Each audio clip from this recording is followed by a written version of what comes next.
آئیے کتاب رحمت سورہ الکہف اٹھائیں۔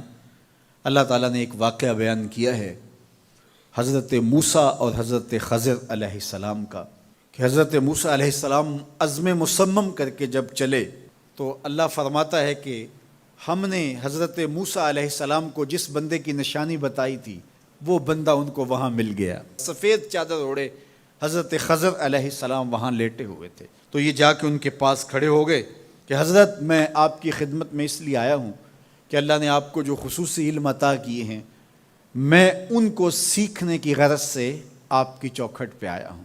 کہا تم میرے ساتھ صبر نہیں کر پاؤ گے، معاملے مشکل ہیں، سفر دشوار ہے، منزل کٹھن ہے، اور میرے معاملات ایسے ہیں کہ تم اعتراض کرو گے، اس کے بغیر تم رہ نہیں سکتے۔ حضرت موسیٰ علیہ السلام نے کہا اگر اللہ نے چاہا تو آپ دیکھیں گے میں صبر کروں گا، اور آپ کے کسی حکم کی کسی کام کی میں نافرمانی نہیں کروں گا، کسی کام کا انکار نہیں کروں گا۔ کہا کہ اچھا شرط یہ ہے کہ جو میں کروں اس پر تم اعتراض نہیں کرو گے، سوال نہیں کرو گے، یہاں تک کہ میں خود ہی نہ بتاؤں۔ تو کہا کہ یہ شرط ٹھہری، میں کوئی بات نہیں کروں گا۔ فانطلقا، دونوں چل پڑے، دریا کے پار جانا تھا۔ جو کشتی کا مالک تھا، کشتی بان تھا، وہ حضرت خضر علیہ السلام کو جانتا تھا، تو اس نے کرایہ بھی نہیں لیا، لیکن جب کشتی پر سوار ہوئے تو عصا مار کے حضرت خضر علیہ السلام نے کشتی کا ایک پھٹا توڑ دیا۔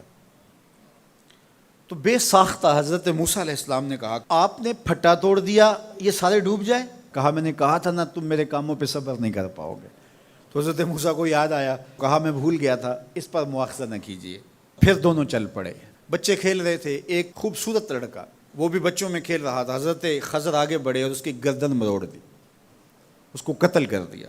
صاحب شریعت تھے حضرت موسیٰ علیہ السلام، نہ رہ سکے، پھر بول پڑے ایک جان کو بغیر کسی جان کے بدلے میں قتل کر دیا، اس نے گوایا کیا تھا ہمارا؟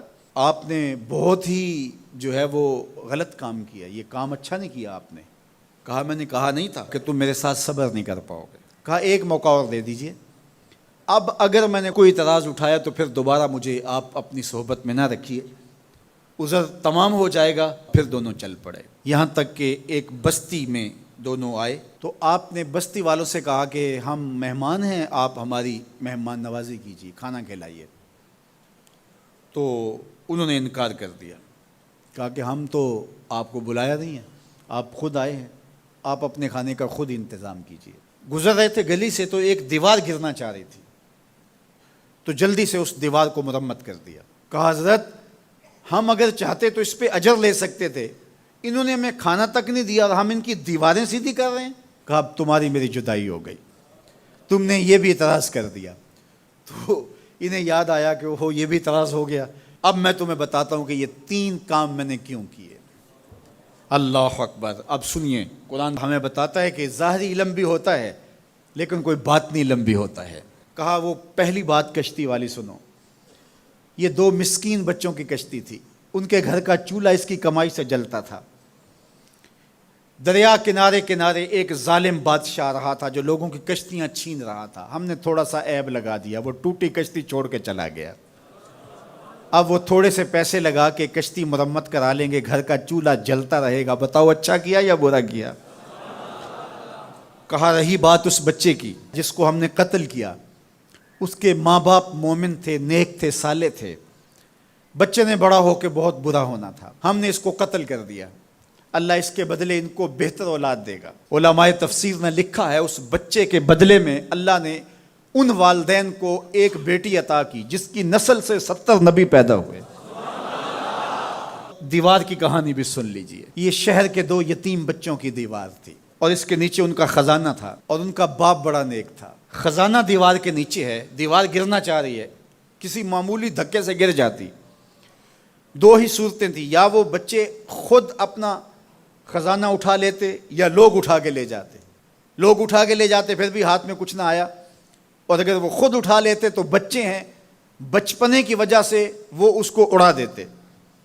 تو ہم نے اس کے اوپر دیوار کھڑی کر دی، جب تک وہ اس قابل نہیں ہو جاتے کہ یہ خزانہ نکال کے اس کو صحیح مصرف پہ لگا سکیں، اتنی دیر تک دیوار گرے گی نہیں۔ اللہ اکبر۔ وہ کسی وجہ سے دیوار قائم رہے گی، اور جب وہ اس عمر کو پہنچ جائیں گے جس عمر میں وہ اس خزانے کو سنبھال سکیں گے تو پھر دیوار خود بخود گر جائے گی اور یہ خزانہ نکال کر کے اپنے کام پہ لے آئیں گے۔ میں جب پہلی مرتبہ اس کو جو ہے وہ غور کے ساتھ تلاوت کیا تو مجھے یہ لگا کہ اس کا انطباق پاکستان کے حالات پہ بھی ہو سکتا ہے، اس لیے کہ یہ بھی یتیموں کا سرمایہ ہے۔ کتنے یتیم روتے بلکتے رہ گئے اور ان کے سر سے جو ہے وہ سائے اٹھ گئے اس وطن کے لیے، لیکن میرے مالک نے اس ملک کے خزانوں پر گہرے پہاڑ اور بڑی بڑی دیواریں کھڑی کر دی ہیں۔ جب تک یہ قوم بلوغت تک نہیں پہنچے گی اتنی دیر تک وہ خزانے ظاہر نہیں ہوں گے، اور جب یہ قوم اپنی بلوغت تک پہنچے گی، شعوری بلوغت، فکری بلوغت، علمی بلوغت، اور رب سے جو وعدہ کیا تھا پاکستان کا مطلب کیا، لا الہ الا اللہ، جب اس بلوغت تک یہ پہنچ جائے گی، اس وعدے کی تکمیل ہوگی، پھر رب دیوار ہٹا دے گا اور پاکستان کو اللہ اتنے خزانے دے گا اور پاکستان ایسا مالا مال ہوگا دنیا دیکھنے آئے گی انشاءاللہ۔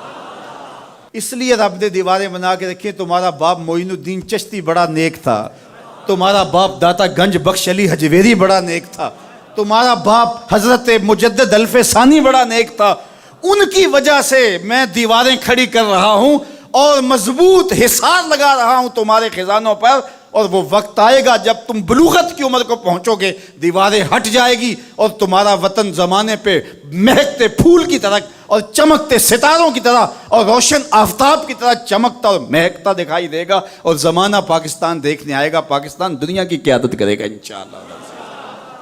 تو کہا یہ تعویل ہے ان باتوں کی جو باتیں میرے رب نے مجھے بتائی، اور یہ میں نے اپنی مرضی سے نہیں کہیں، اور جو میں نے کیا اپنی مرضی سے نہیں کیا۔ تو یہ باطنی باتیں ہیں، شاید یہ باطنی باتوں کے جوش میں یہ بات بھی میں کر گیا۔ وہ کیا کسی نے کہا تھا کہ بھری محفل میں ایک راز کی بات کہہ دی، بڑا بے ادب ہوں سزا چاہتا ہوں۔